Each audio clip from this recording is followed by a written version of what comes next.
Chapter 15. Let the festival begin. Rimuru's Pav. It looks like Velzard plans to have that chat with Milam after all. As promised, I'll help her out when the time comes. But for now, I can't shake the feeling that I'm heading straight for a massive headache. Two beings that could be considered gods are about to square off in the fighting tournament. Even if neither of them goes all out, containing that clash will be a nightmare. I rubbed my temples, already feeling the pressure. Seal, is it even possible to create a barrier strong enough to contain the effects of their spar? It is. If you add the effects of skill nullification, the barrier can neutralize or dampen any attack that hits it. In addition, you could seal the entire Colosseum within your imaginary space, to further minimize any risk of collateral damage. That sounds doable, but won't it drain too much magicules? It will. However, this is where Veldora comes in. His assistance will make the barrier nigh unbreakable, effectively reducing the strain on your reserves. Got it. I'll ask him about it later. I took a moment to gather my thoughts, realizing that I still had plenty of time to prepare for the grand spectacle. The fighting tournament would be the last event of the founding festival, but there were still several things to look forward to, like the tour of Tempest tomorrow, the music festival, and the grand opening of the dungeon. Sigh. Everything had to go perfectly. The entire world was watching, and I couldn't afford any mistakes. The pressure of leaving a lasting impression weighed heavily on me. However, as I sank deeper into thought, I suddenly noticed Milam and Velzard staring at me curiously. I must have zoned out for a moment. Sometimes, I forget to use thought acceleration when talking to Seal. Shaking myself back into the present, I let out a soft breath and smiled sheepishly. Sorry about that, I apologized. I was just thinking of something important, I said, and Milam's face brightened immediately. That's fine, Rimuru, I'm super excited for the tournament, she exclaimed. Velzard, ever the teasing presence, chuckled lightly. Do remember to restrain yourself, Milam-chan. It wouldn't be good if we destroyed the new Colosseum, she told her. I could practically feel the weight of Milam's eager energy as she bounced in her seat. It was almost contagious. The tournament isn't scheduled until a few days from now, I continued, trying to focus on the logistics. Tomorrow, we'll begin with the grand tour of Tempest. For those who've already explored the city, you're welcome to opt out, of course, I announced. There was a brief pause as the guests processed the information. A few exchanged knowing glances. As bizarre as the situation has gotten, I consider myself quite fortunate to witness such an epic battle, Errol remarked with a calm smile. Elmesia nodded in agreement. Indeed. I'm glad I decided to come here as well, she said. Gazel, ever the strategist, leaned forward with a thoughtful expression. Will you be able to contain a clash of this scale? I worry for the safety of the spectators and myself. Ha ha ha, he joked, and I met his gaze, feeling the weight of his concern.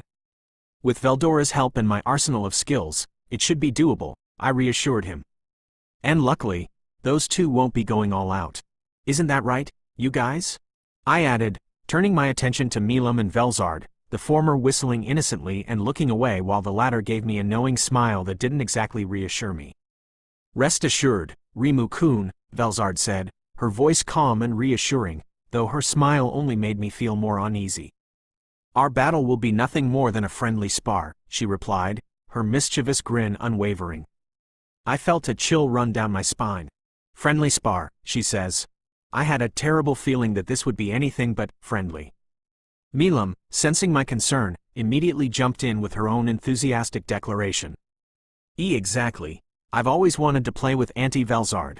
Uncle Veldora is too busy reading manga or doing things at the labyrinth, so we can't fight as much, she told us.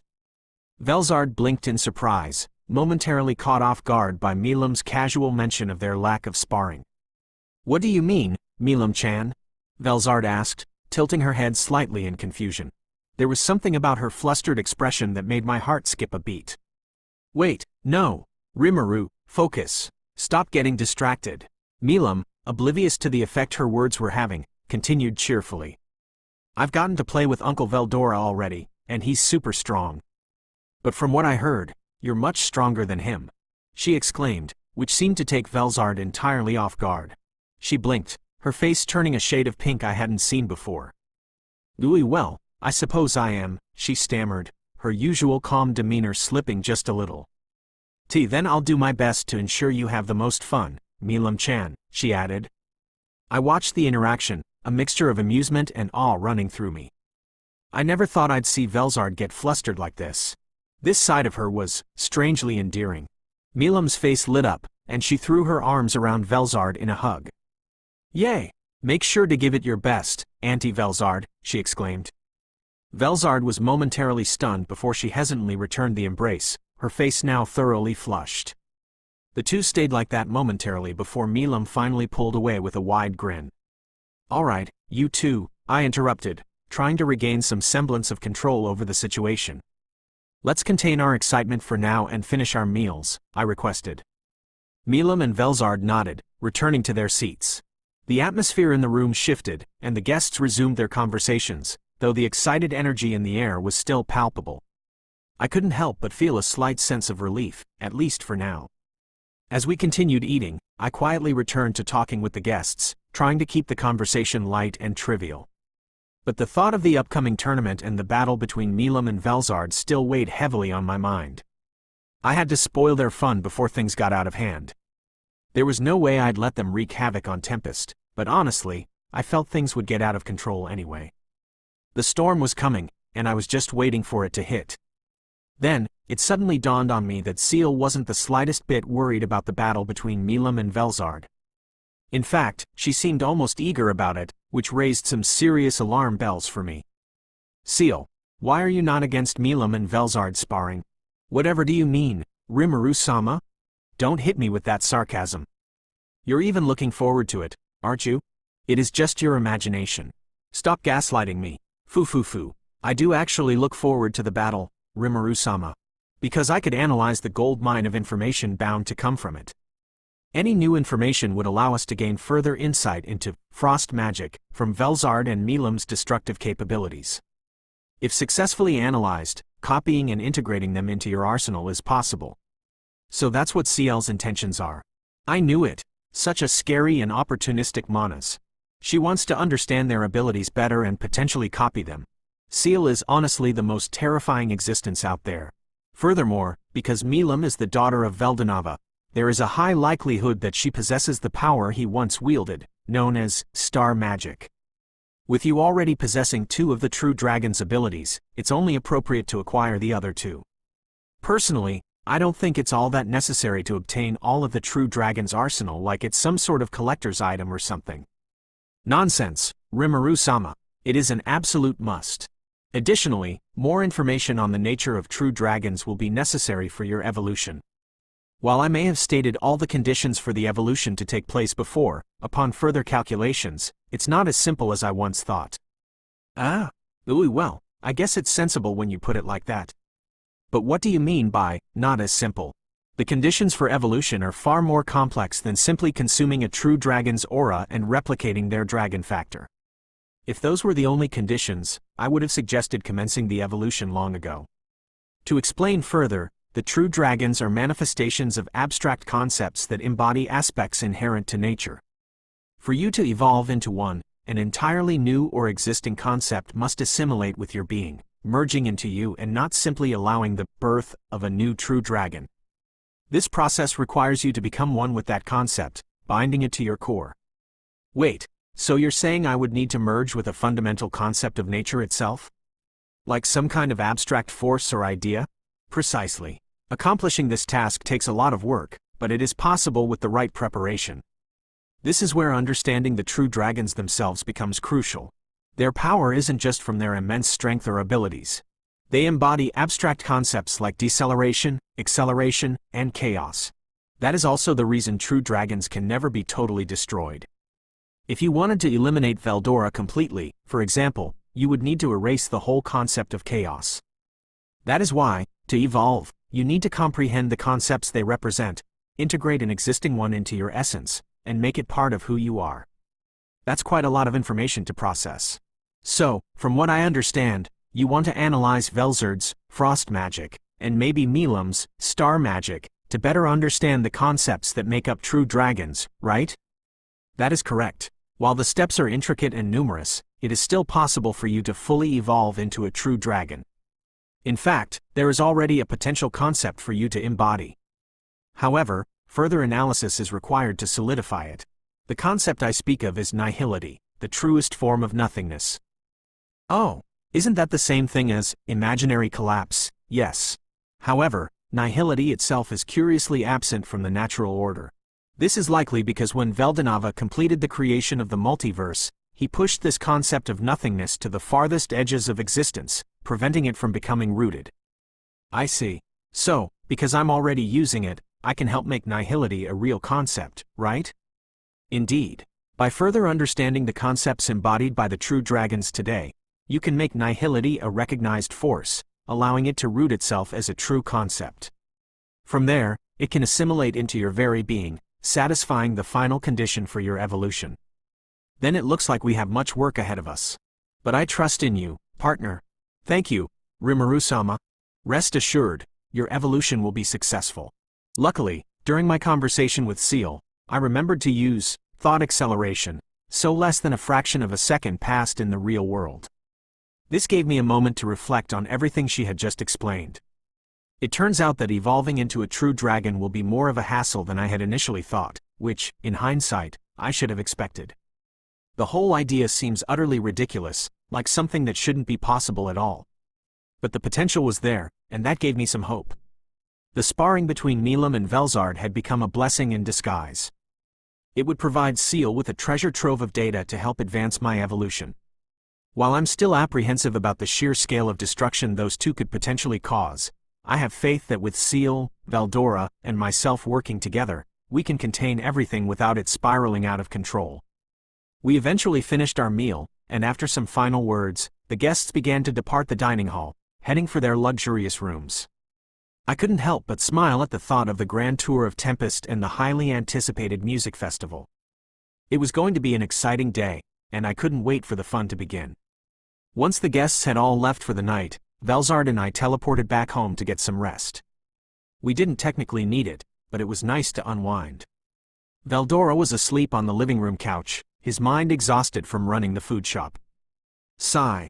This guy has a room, but he refuses to use it. On that note, he had been spending more time at the dungeon lately.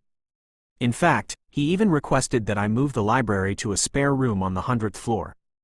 I had promised him I'd do it after the tournament. It was the least I could do, especially considering how much I'd need his help soon. Anyway, Velzard and I headed upstairs and entered my room. After changing clothes, we shut off the lights and crawled into bed. I stared at the ceiling, lost in my thoughts, but soon I noticed something. Velzard's mood seemed a little off. It wasn't the usual calm and composed Velzard I was used to. Something was weighing on her mind, so I decided to break the silence. "What's the matter, Vels-chan?" I asked softly, my voice filled with genuine concern.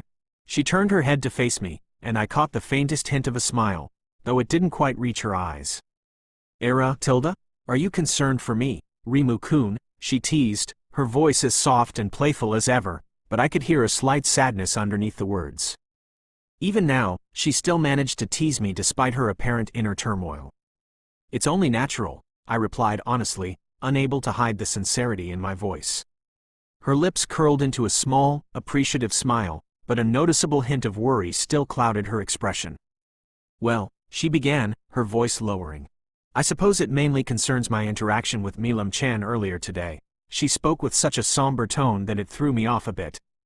The conversation between them had been light-hearted, so I couldn't quite understand why it bothered her so much. "Was there a problem with it? Rimuru seemed quite happy to talk to you," I remarked, still unsure of the gravity of the situation. Velzard let out a quiet sigh.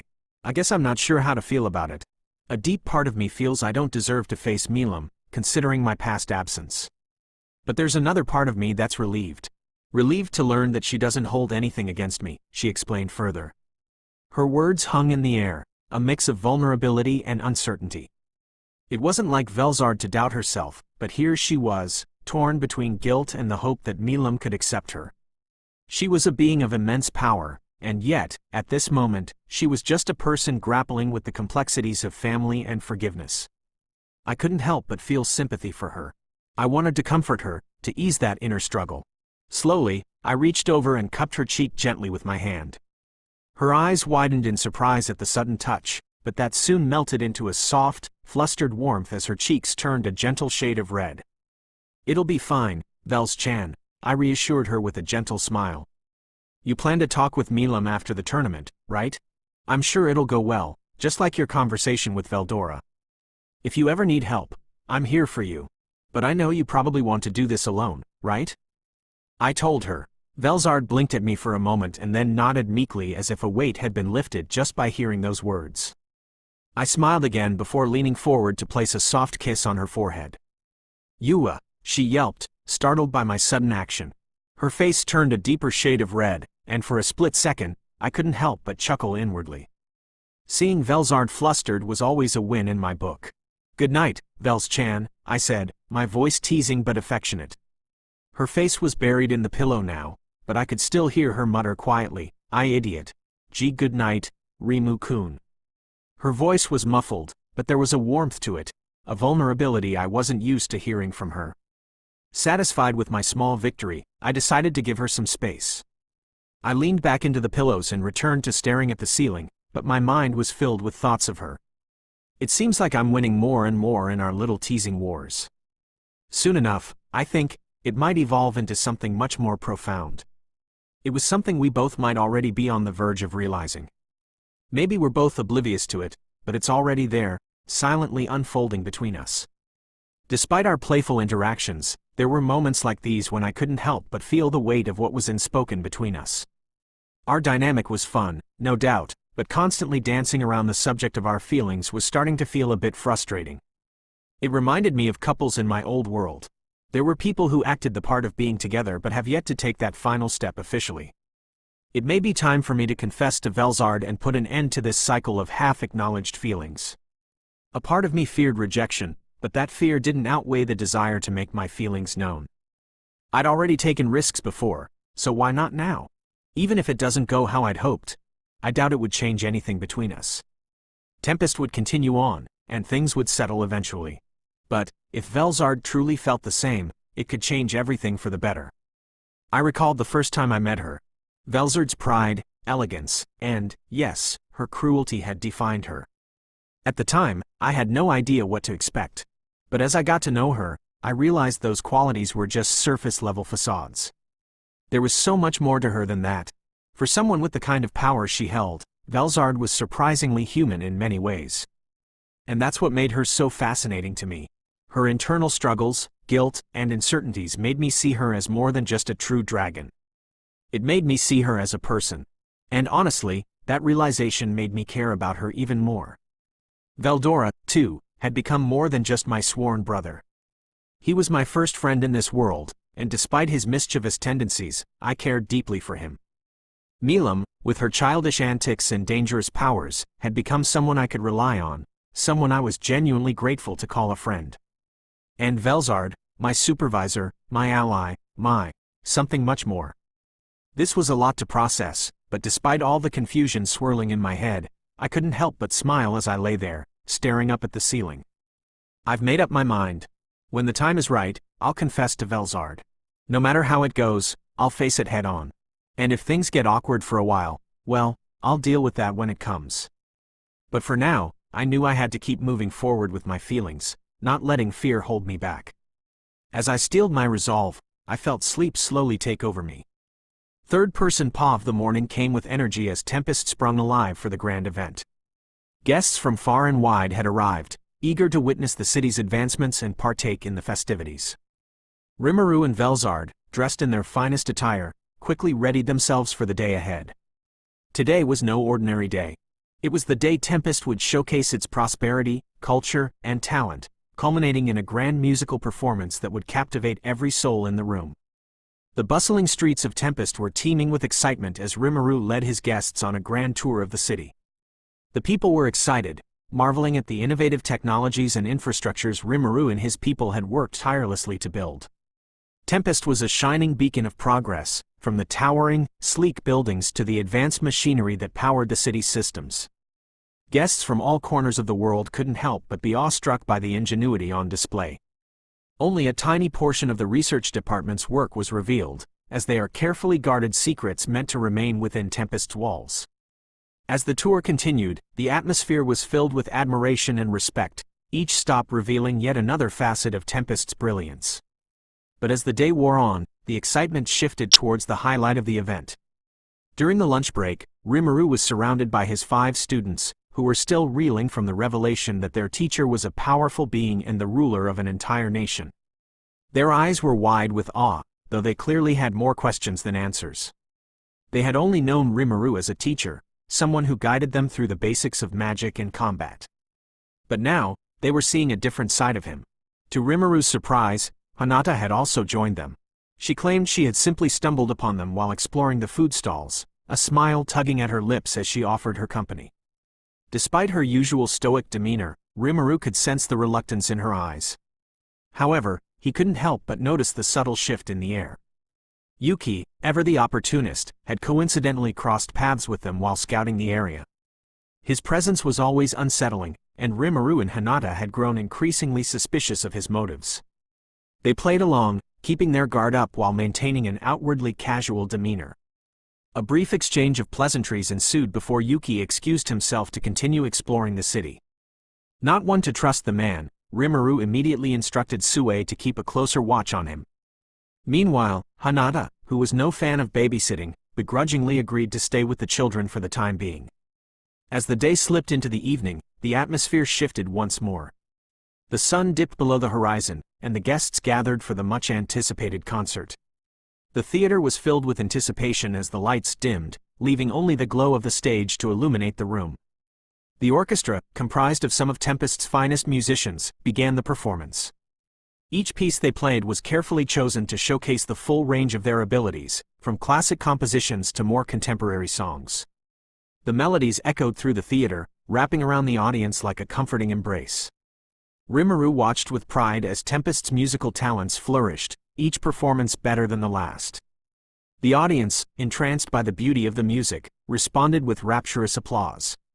Luminous, seated near the front, was particularly enraptured by the performance. Her eyes shone with admiration as the notes filled the air. By the time the intermission rolled around, she was already planning her next course of action. She leaned over to Rimuru, her voice filled with excitement. "Rimuru," she began, her tone nearly giddy, "would you mind if I requested you provide musical training to my subordinates back in Lubelius? We must bring this level of artistry to our people," she said, keeping the volume of her voice low. Rimuru chuckled lightly, nodding in agreement. "I'm sure we could arrange something," he replied. The final performance of the night was nothing short of a masterpiece. As the orchestra concluded their performance, the spotlight shifted to Shuna and Shion, who had prepared a duet that would leave the audience spellbound. Rimuru's eyes widened in surprise as the 2 women stepped onto the stage.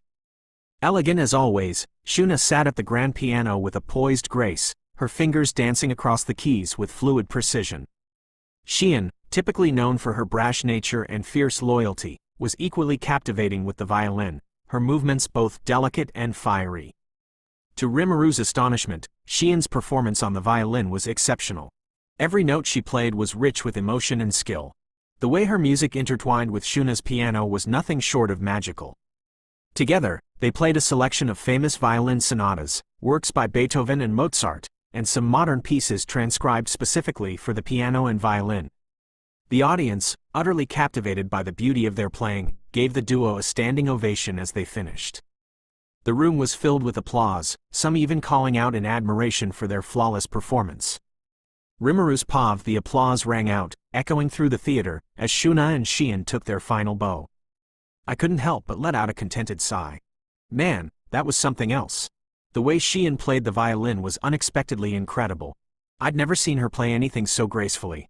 Her performance matched Shuna's piano perfectly, as if they'd been playing together for years. The Spring Sonata and Kreutzer Sonata by Beethoven? Absolutely stunning. The orchestra truly impressed me as well. Their rendition of Tchaikovsky's Violin Concerto was especially magnificent. They'd been rehearsing for months, and it showed in every note. The whole performance was about 4 hours of non-stop music, which, thanks to CL's help, I could bring over from my old world. Those hours felt like they flew by. It was like being transported back to a time when music was more than just sound. As the performance ended, the applause grew louder, almost deafening, and Shuna and Shion stood side by side on the stage, their expressions a mix of satisfaction and pride.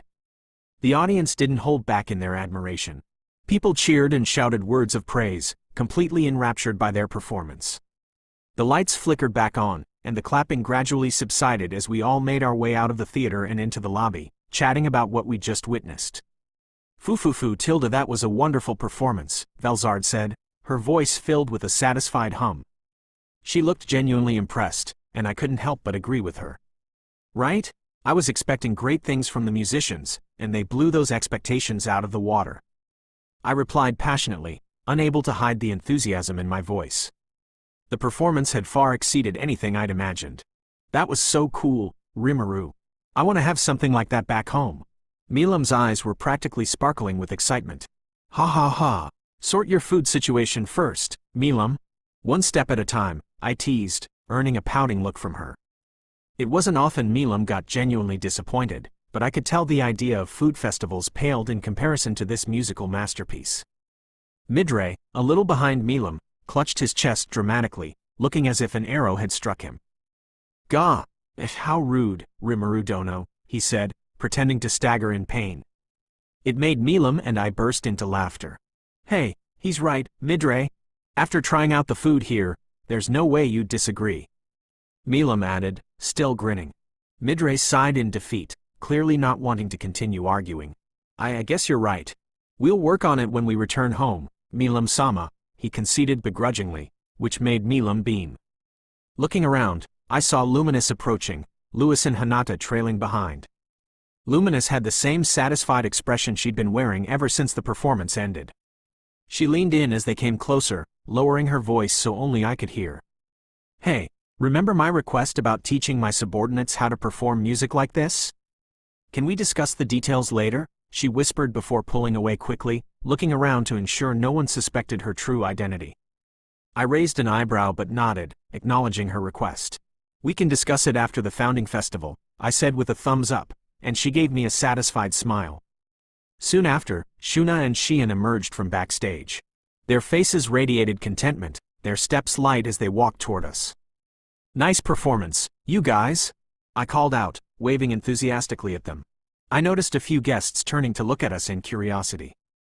Shuna and Shion both smiled warmly, their expressions grateful. Thank you, Rimuru-sama, they said in unison, bowing slightly. Their voices were full of genuine gratitude, and I could tell they were still riding the high of the performance. Indeed, you two were incredible. Your performance opened my ears to the wonderful world of music, Velzard added, her tone earnest, making them both blush slightly at the praise. It is an honor to receive your praise, Velzard-sama, Shuna replied, her voice soft but full of appreciation. Same here, Velzard-sama, Shion added enthusiastically, her usual fiery demeanor softened by the moment. I grinned at the two of them, feeling a surge of pride. Turning my attention back to the rest of the guests, I raised my voice so everyone could hear. Everyone, it's once again time for us to partake in a grand banquet, I announced, signaling that dinner was ready. Eager to continue the festivities, the guests exchanged excited glances as we made our way to the dining hall. The room quickly filled with chatter, the air warm with anticipation. The dinner theme for the evening was seafood. The dishes were mouth-wateringly prepared, with vibrant colors and enticing aromas that would make anyone's mouth water. The cooks truly outdid themselves. There was no need for an opening speech this time. We were all eager to eat, and I didn't hesitate to give the word to begin. The table was soon lively with conversation, everyone passionately discussing the incredible musical performance we'd just witnessed. It had been a day full of surprises, but the best part was yet to come. As I ate my meal, I couldn't help but feel content. Today had gone better than I'd expected, and tomorrow promised even more excitement, especially with the grand opening of the dungeon. Suddenly, Kenya, always the curious one, broke the comfortable chatter. Sensei, random question, but who's stronger between you and Hinata-san? He blurted out, his voice full of innocent curiosity. The other kids nearly choked on their food at the question, their eyes wide in surprise. Kenya's question had caught the attention of a few of the guests, and some turned their heads in interest. Kenya, that's incredibly rude to ask all of a sudden. Chloe scolded him loudly, her face a mix of embarrassment and disapproval. What? We were literally debating this all morning, but Hinata-san refused to answer. Now that Sensei is here, we can ask him directly. Kenya retorted, his tone completely unapologetic. So they were debating this earlier? Sigh. Such a kid thing to do. Well, I still personally believe that Hinata-san is stronger. I mean, she surpassed Shizu-sensei in no time after all. Alice chimed in, her voice filled with conviction. Ryota nodded in agreement, still chewing thoughtfully. Chloe just sighed, a bit upset by the sudden argument, but she remained quiet for now. I leaned back in my chair with a grin. Have you two fought, sensei? Gale asked, his voice filled with curiosity. I paused, staring blankly at the children. Their eager eyes were locked on me, waiting for an answer. Before I could say anything, Gazel chimed in with a chuckle. Ha ha ha, the curious mind of a child is truly something to behold. But I must admit, I'm curious as well, Rimuru Dono. Would you mind answering them? Gazel asked, his tone light but with a playful edge. I closed my eyes, resting my chin in my hand as I pondered the question momentarily, as if deep in thought. See, sensei? Even King Gazel is curious. Kenya pressed, clearly amused by the situation. I cracked a slight grin and, without breaking eye contact with Hinata, pointed at her. I'd like for you to answer their question, Hinata, I said, my grin widening as I leaned back, the mischievous glint in my eyes making it clear I was thoroughly enjoying this. Hinata, caught off guard, flushed slightly. She scoffed, trying to hide her growing embarrassment, but it was too late. The attention was already on her. Fu tilde how evil of you, Rimuru-kun, Velzard teased from beside me, her voice filled with amusement. I leaned in slightly, awaiting the answer with a growing sense of anticipation.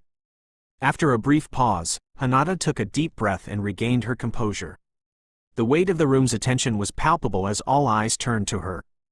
Not too long ago, Rimuru-san and I did engage in a duel, she began, her voice calm but laced with an undeniable undercurrent of respect. But, to call it a duel would be a major stretch.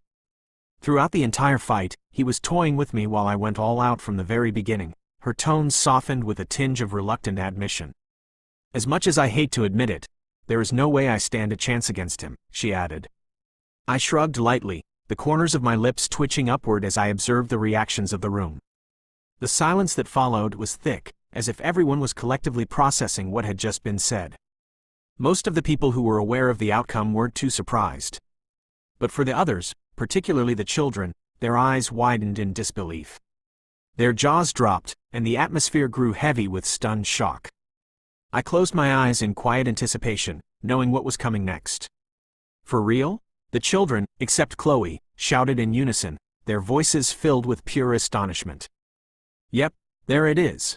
Still processing the situation's weight, Gazel let out a low whistle. My goodness. That means you've already surpassed me, Rimuru. His voice was cautious, a mix of admiration and awe. Hearing their king's reluctant acknowledgement of defeat, his subordinates exchanged uneasy glances but remained silent, no doubt processing the enormity of this revelation. I knew Sensei was incredible. No offense, Hinata-san, Chloe chirped, her eyes sparkling with admiration. None taken, Chloe. It's true. Rimuru-san is indeed powerful, Hinata responded, her maturity shining through, but there was a hint of genuine respect in her voice that wasn't there before. That is. Hard to believe, Alice murmured, her face a mixture of disbelief and awe. I know, right? We really underestimated Sensei, Kenya added, his voice full of nervous excitement. With a proud smirk, Chloe looked at her classmates with an air of superiority. HMPH. You all didn't believe me when I told you Sensei was that incredible, she announced triumphantly, crossing her arms in a self-satisfied manner. Before anyone could respond, Hinata's demeanor shifted. A mischievous grin spread across her face, and the change was instant. Actually, there's something even more ridiculous that Rimuru-san has done, she said, her voice dripping with playful malice as all eyes snapped to her. Ha ha ha. More ridiculous than easily defeating you? Gazel asked in jest, his tone light, though a hint of curiosity lingered in his voice. To his surprise, Hinata nodded, her grin widening in satisfaction. What could possibly be more insane than him defeating you? Ryota asked, his voice trembling slightly with anticipation. The guests were all watching now, the atmosphere thick with suspense. I could feel the weight of their eyes on me, the anticipation hanging in the air like a tangible force. Hinata's grin grew wider, and she shot me a look that practically screamed, revenge. I had no idea what she was about to drop, but I had a very bad feeling about it. Fu tilde good luck, dear Rimuru-kun, Velzard teased, her voice light but filled with an almost mischievous delight. My eyes widened in sudden realization. I knew exactly where this was going. I didn't even have time to react before Hanada's following words hit like a bombshell. Easily defeating me is one thing, she said, her voice now dripping with barely contained amusement. But besting the storm dragon in battle? That's a whole other level. Wouldn't you agree, Velzard-sama? She continued, glancing at Velzard with a victorious, almost taunting grin. Arg! I knew it. I'm going to have a headache explaining this one. Velzard, far too amused by this entire exchange, let out a small chuckle, her eyes glinting with delight. The silence was deafening, broken only by the collective gasps of the guests. What? Chapter 16 Envious Awakening Velzard's POV Marvelous work, Hanada. I must take notes on that masterstroke of revenge. Well played, indeed. Rimuru sat there, visibly flustered, with an imaginary tick mark practically pulsing on his forehead. The guests were gaping at him in stunned silence, jaws dropped, eyes wide, as though they'd just been hit with lightning. Hanada, triumphant, took a leisurely sip from her glass, barely hiding a satisfied smirk. Oh oi, Rimuru dono. Is she being serious? Gazel stammered, looking genuinely rattled. The others appeared just as anxious, clinging to some shred of disbelief as they waited for Rimuru to clarify. There's no way. Kenya's voice cracked in protest, and his fellow students nodded meekly, each grappling with the impossible image of their teacher battling Veldora. Even Chloe, the most loyal of the bunch, looked dumbfounded. I knew Rimuru-sensei was strong, but defeating the storm dragon, she stammered, eyes flicking to Rimuru with a new, almost fearful, reverence. That's absurd, Errol muttered, voice tense. While sealing the storm dragon is known to be possible, to defeat him outright, he said, leaving the rest unsaid. The murmurs grew uneasy, with even Elmesia showing visible discomfort. A duel between gods. It must have been terrifying to witness, even if they weren't using their full strength, she muttered. Just then, Milam sprang up from her seat, looking like she'd just been dealt the ultimate betrayal, and rocketed over to Rimuru. She seized him by the shoulders and began shaking him vigorously, face red with indignation. Fu tilde they're like squabbling siblings. How adorable. Ah, Milam, what's gotten into you? Rimuru stammered, half laughing, half pleading, as Milam shook him like a rag doll. Bestie, you could already fight on equal footing with Uncle Veldora, and you turned me down? She fumed. Why didn't you accept my duel offer earlier? She asked furiously, oblivious to his weak protests. All right. Calm down, Milam. I'll explain. Just please, go sit down, he managed as she finally released him and stomped back to her chair, arms crossed and pouting. A deep sigh escaped Rimuru as he rubbed his temples, clearly regretting every life choice that had led him to this moment. The room was thick with tension as all eyes fixed on him, waiting for reassurance or an explanation that made sense. I caught Luminous' gaze, and we exchanged wicked grins. Even Hanada looked positively gleeful, basking in the chaos she'd unleashed. Rimuru's own subordinates were valiantly holding back laughter, faces barely concealing their amusement. After a pause to gather himself, Rimuru raised his hand, adopting a surprisingly calm tone though a faint vein of exasperation ran beneath it. Let me clear a few things up, everyone. First of all, Veldora wasn't going all out. He was holding back while I was giving it my all, he began, clearly aiming to restore some semblance of his dignity. The crowd leaned in, Gazel most of all, his frown easing slightly as he tried to understand. In addition, Rimuru continued. It was just a sparring match meant for my training. Velzard had been teaching me some new techniques, and Veldora agreed to help me put them into practice. So, really, I only won by a technicality. Gazel, you remember that short duel we had? It's a bit like that, he said with a casual shrug. Gazel's face lit up in realization, nodding. Ah, that makes sense. If you put it like that, he muttered, seeming somewhat placated. The other guests exchanged glances, some visibly more relaxed. Rimuru exhaled, relieved his story was holding water. So, if it had been a real battle, with neither of us holding back, I'd have no chance against Veldora, he finished, an audible sigh escaping him as he looked around, hopeful that this explanation would put things to rest. The guests, somewhat assured by his answer, resumed their seats, though a few remained visibly shaken. I had to give him credit. He twisted the truth admirably. Yet, those of us who knew what happened could barely contain our amusement, exchanging sly glances promising future laughter at his expense. Of course, Ramirez nearly spoiled the whole act with her oblivious curiosity until Beretta covered her mouth. She finally caught on and fell silent, though her shoulders shook with barely contained giggles. Rimuru's determination to hold on to his dignity was admirable, but at this point, the damage was done. He massaged his temples, a mixture of irritation and relief on his face, clearly drained from his battle with Milam and his struggle to hold his composure under the guest's scrutiny. This was absolutely delightful. I should definitely take notes from Hinata on the finer arts of revenge. That idiot Slime has been relentless lately with his teasing, always finding new ways to make me flustered. It should be me, not him. Teasing is my job. Gradually, the guests returned to their meals, though they occasionally stole awe-filled glances at Rimuru. His students, who'd gone from disbelief to pure admiration, beamed at their teacher with newfound respect. But his allies from Dwargon, Sarian, and Blumend looked considerably shaken, clearly disturbed by the sheer potential they just witnessed.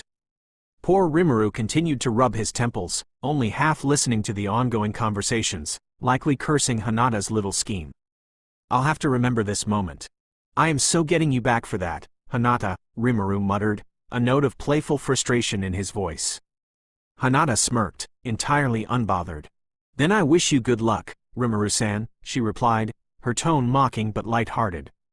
A faint tick mark seemed to appear on his forehead as he stifled another sigh. What happened to that pride in your strength, Rimu-kun?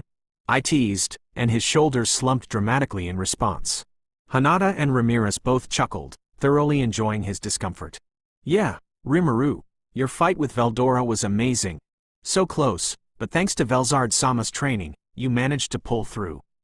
Ramirez chimed in, playing along with almost too sincere enthusiasm. Now, she's backing up his story. Even so, that's unbelievably impressive, Gazel commented with a hint of awe, and Errol nodded, looking equally impressed. By now, Rimuru looked about ready to throw in the towel, visibly deflated as he sighed again, this time with a trace of exhaustion. It has to be one of the highest honors out there, being trained by the Frost Dragon herself, Almesia added, nodding in agreement while Hinata maintained her smug smile and took an elegant sip of her drink. The children's curiosity finally got the better of them, and one of them, Alice, leaned forward.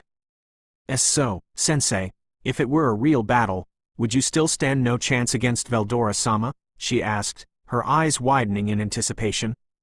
Rimuru paused thoughtfully, clearly considering how to spin his response. Well, as I am now, yes. I could put up a solid fight, but I doubt I'd win with my current capabilities, he replied smoothly, holding back a smirk. It was all technically true, though just a very generous stretch of the truth. Fufufu tilde you sly little slime. You're amazing, Sensei, Chloe exclaimed, her eyes shining with admiration. Rimuru scratched the back of his head, chuckling sheepishly, caught between pride and mild embarrassment. There's really no denying it, Ryota admitted, and the rest of the children nodded shyly in agreement. All right, enough about me barely defeating Veldora, Rimuru said, waving his hands dismissively, eager to redirect the conversation. Tomorrow is a big day. It's the grand opening of a special project we've been working on. Everyone, get ready for the dungeon, he announced. Rimuru's announcement shifted the atmosphere, sparking curiosity and excitement throughout the room. Ramirez perked up immediately, practically vibrating with energy at the mention of the labyrinth dungeon. They dove into explaining its features, reviewing the intricately designed systems and surprises awaiting challengers. Those learning of it for the first time were visibly impressed and amazed by the versatility and ingenuity of the project Rimuru, Ramirez, and Veldora had crafted together. I'll have to check in on them regularly. It seems like they're having plenty of fun in that labyrinth. As the evening wore on and dinner ended, guests drifted off, preparing for tomorrow's event. Rimuru and I lingered, and soon, we were the last ones left. Rather than teleporting, we decided to walk home through the city. Despite the hour, the streets were still buzzing with life. People were out drinking, eating, and socializing, the vibrant energy of Tempest giving the city a lively warmth that was a stark contrast to the usual calm this time of night. Yo, Rimuru, Velzard nay, a familiar voice called from behind, snapping us from our thoughts. Turning around, we saw Veldora jogging toward us, his hand raised in an enthusiastic wave. We waved back, and in moments, he'd caught up to us, his usual grin on full display. Tilda? How are you, Veldora-kun? Finished for the day? I asked as he approached, and he nodded, beaming. Yup, another busy day, with even more customers lining up. I took some of their feedback on my takoyaki and now it's even better. Veldora boasted, letting out a triumphant laughter that filled the street. Rimuru chuckled, clearly amused. Ha ha ha. I didn't expect you to set up a food stall for the festival, Rimuru said, grinning at his friend's enthusiasm. Good job, Veldora-kun, I added with a smile. By the way, I have a favor to ask, I told him, my tone sincere. Oh, a favor? Veldora's attention shifted to me, his eyes lighting up. Of course, if it's me, consider it done, he declared confidently, while Rimuru looked on, curious. Milam and I will be sparring during the fighting tournament, and I'd like your help maintaining a strong enough barrier to protect the spectators, I requested. Veldora's brows lifted in mild surprise. That'll be quite the sight, Veldora replied, a bit astonished but grinning. Containing that will be tricky, but I'm up for it, he affirmed, and Rimuru chuckled, extending a fist for Veldora to bump. We've got our work cut out for us. Those two won't go all out, but it'll still be a handful to contain, Rimuru joked. Kuahahaha. Don't worry, Rimuru. My magicule capacity is the highest among us three true dragons, Veldora proclaimed, returning the fist bump with confidence. With your arsenal of skills backing us up, we'll have no issues, he reassured. Rimuru raised his brows, looking pleasantly surprised. For real? He asked, and I nodded. It's true, Rimu-kun. Veldora-kun's magicule reserves exceed mine. Although, I smiled slyly, he could still work on efficiency, I added, and Veldora's grin faltered, replaced by a sheepish look as he glanced away. Rimuru cocked his head, so I continued. There's no doubt Veldora's magicule capacity and sheer destructive power are incredible. But in terms of efficiency? Let's just say he has room to improve. Even Velgrand, our sister with the smallest magicule pool, has bested him in the past, I explained further. Veldora's eyes drifted downward, a faint pout crossing his face. Rimuru raised an eyebrow, amused. Really? Guess Veldora needs to up his game, he joked, his grin widening. Foo Tilda, but don't get me wrong, I replied, giving Veldora a gentle pat on the shoulder. Those days are in the past. Veldora's come a long way. He's awakened an ultimate skill and has greatly improved his combat abilities. Now, he just has to polish up his efficiency, I informed him.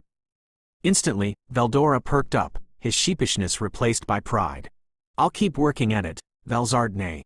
Thanks, he said earnestly, and I nodded, giving him an approving smile. The three of us continued walking in comfortable silence, taking in the tranquil beauty of the night sky. As I glanced at Rimuru, I noticed him deep in thought, his gaze distant. After a moment, he looked between us and asked a question. Just curious, what exactly is a star remnant? Veldora and I shared a look before I answered. As true dragons, we can compress any energy source into a tiny, physical form. Calling it a star remnant is just a way of identifying it since it doesn't have to come from a star specifically. For instance, the energy from a powerful attack can be condensed similarly, but it's taxing. So, unless there's no other option, blocking or absorbing it is preferable, I explained. Rimuru nodded, considering this. I see. And does the remnant carry the properties of the true dragon who created it? He questioned further. Yes. In fact, that's how you're able to use my frost magic, correct? I asked, and Rimuru nodded, confirming. Veldora chimed in, his expression thoughtful. But I'm still amazed you managed to create a true dragon egg from it. I didn't even know that was possible, he remarked, his disbelief evident. To be honest, neither did I. It was a bit of an experiment, I admitted, surprising Rimuru. Wait, what do you mean by that? Rimuru asked, intrigued. I glanced upward, pausing in our walk. It was a theory I wanted to test, I answered softly, and Rimuru and Veldora turned to me, their curiosity piqued. A theory? Veldora repeated, his gaze intent. I stopped and looked at the night sky, a solemn smile on my face as I gathered my thoughts. It's something I spoke about with Veldora a long time ago, I began quietly. Long before you were born, Veldora, I added. My words lingered in the air, and now fully invested, both of them waited in silence, anticipation in their eyes, as I prepared to continue. I once asked him about how true dragons are born and the nature behind our very existence. He explained that each of us embodies a specific concept, a fundamental aspect of reality, given form. The ideas we represent are unique. Veldora embodies totality and creation, manifesting as the Star King and the origin of everything. I embody deceleration, the natural tendency toward stillness and low energy states, taking the form of frost. Velgrind represents acceleration, the energy that drives motion, creating the searing heat of scorch. And you, Veldora, are the essence of natural disorder. You embody chaos, reflected in your power as the raging storm. That's more or less why we're called the pillars of creation. It's due to our ties with fundamental concepts that reality cannot exist without. I paused, watching Veldora's expression of awe and curiosity. Rimuru stayed unusually calm, as if something within him had already resonated with this truth. This concept led me to wonder, I continued. If a being could evolve into a true dragon by absorbing a concept into themselves, whether an individual could transcend by merging with one of these primordial aspects, I added, and Rimuru's eyes glinted with interest. Veldora leaned in eagerly. Did he say it was possible? He asked. He did, but only in theory. He mentioned that the conditions required would be so unlikely that he didn't see much point in dwelling on it. Still, he let slip something about a star remnant being key to such a transformation, I answered. I let that settle between us, watching the two of them ponder its significance. So, you handed me that star remnant with this in mind? Rimuru asked with quiet wonder, to which I nodded. Exactly. If anyone could figure it out, I had a good feeling it would be you, I said with a playful smile, making Rimuru shift bashfully. Good call, Velzard nay. Veldora joined in with a burst of laughter. Now, if you're curious, I said. Veldora even had a name for this process, I continued, and both Rimuru and Veldora looked at me in surprise. Really? Rimuru asked, eyes wide with interest, while Veldora tilted his head. Is it like the Harvest Festival? Veldora asked. Something like that. He called it a draconic rebirth. It's the transformation of an individual's very essence and constitution as they merge with a core aspect of reality, I explained. Draconic rebirth, huh? That has a nice ring to it, Rimuru murmured with a slight, contemplative smile. The natural emergence of a true dragon results in a powerful being, of course, I continued. But given the difficulty of achieving draconic rebirth, only an already formidable being could even come close to achieving it, I said. Meaning? Rimuru pressed, raising an eyebrow. Meaning that being reborn as a true dragon would surpass even me, Velgrind, and Veldora, I replied, letting the weight of my words settle. Both of them fell silent, and after a pause, Veldora spoke up in awe. That's, well, a lot to take in, Velzard nay. So it's truly that immense of an increase in power, he said, clearly moved. I affirmed with a nod. And I'd say Rimuru-kun here is closer to that point than anyone has ever come. Not that any being has even attempted or knows of its existence, I said. Rimuru met my gaze, his eyes alight with wonder as I gently cupped his face. When the time comes for you to transcend and wield this strength, I know you'll use it wisely. You've done well so far, and I trust you'll continue to, even at the pinnacle of power, I spoke softly, and Rimuru's expression became one of steady resolve.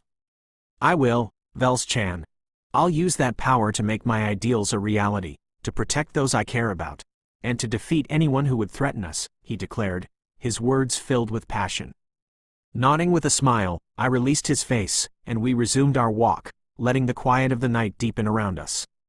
After we reached the house, Veldora headed to the library, as he usually did, while Rimuru and I made our way upstairs to rest. We changed and climbed into bed, where he lay beside me, staring at the ceiling with a soft smile. Feeling playful, I reached over to poke his cheek, enjoying the brief, amused expression he shot in my direction. What are you doing, Vels-chan? He asked, still smiling. Fufufu Tilda just thought it would be cute, I teased, continuing my playful poking. Rimuru watched me blankly for a moment, then chuckled lightly. You're so random sometimes, he said, sounding both amused and at ease. He shifted comfortably under the covers. "Anyway, good night, Velz-chan," he said with that sly smile. "Gee, good night, I idiot," I mumbled under my breath, though I could hear his quiet chuckle in response. I jolted upright, instantly alert. My eyes scanned the dark room, and my senses heightened. No one was there, so I activated universal perception, scouring for any unknown presence. Only Rimuru and Veldora's familiar signatures lingered nearby, but nothing out of place. "Who's there?" I demanded quietly, careful not to disturb Rimuru's sleep. I was met with silence. Was I going insane? No, I am not a person in the outside world. I am Master's unique skill, Envy. My skill can talk? This meant Envy had developed an ego, which is an exceptionally rare occurrence. On second thought, no. If my memory serves me right, the sin and virtue skills all house dormant and weak egos. This skill's ego just happened to fully awaken and gain the response function. Forcing myself to steady my breaths, I settled back down, processing the unexpected revelation. It may be time to learn more about my new unique skill. "Can you hear me?" "Affirmative." "How and when did you gain consciousness?" Master deeply desired companionship when Rimuru Tempest was away and felt enduring envy toward those he spent time with, particularly Veldora Tempest. Over time, as these desires accumulated, the world granted Master's wishes, allowing me to develop. I blinked, stunned by the sudden insight. Was I bottling these feelings up all this time? I hadn't realized it, but perhaps I had felt a strange pang when Rimuru called Veldora his sworn brother. And sometimes, his other business did leave a slight bitterness lingering in my chest. Envy, though? Could it have built up so steadily, so strongly? Perhaps the little things had simply added up over time. Would you mind telling me what you can do? Of course, Master. Here is a breakdown of the sub-skills of Envy, all of creation, analytical appraisal, desire empowerment, converts envious feelings into usable energy, amplifying other aspects of the user. Desire fulfillment, manifests the user's desires into reality under the right conditions. Imitate, allows the creation of a degraded imitation of a skill or art deemed desirable. If the power gap between the user and the target is wide enough, the imitation can surpass the original. Thought acceleration. My sole purpose is to fulfill Master's desires. I was impressed. This skill, especially for a unique, was powerful and versatile. With its analytical prowess and ability to fuel itself on my emotions, it had the potential to adapt and grow in nearly any situation. If I had to compare it, Envy was almost like a blend of Rimuru's, Lord of Wisdom, Raphael, and Guy's, Lord of Pride, Lucifer, though less potent. Yet, this fledgling ego felt weak, like a spark just finding its way. I couldn't expect more at this stage, but I looked forward to seeing what this skill would become once it evolved into an ultimate skill. I look forward to working with you, Envy-san. Likewise, Master. Its voice was hollow and synthetic, but the timid tone felt oddly familiar. Perhaps it was a mirror of myself, as I'd been in my early years, back when I was naive, still growing, still discovering my purpose. It seems that Rimuru and Veldora aren't the only ones with untapped potential. My ceiling is still far above where I am now. And that's just the way I like it. I stared at the ceiling with a wide grin on my face. Prospects of the future began popping up in my mind, and I felt my heart racing quickly. My decision to come and stay here in Tempest is the best one I've made. With that happy thought, I closed my eyes and began drifting asleep.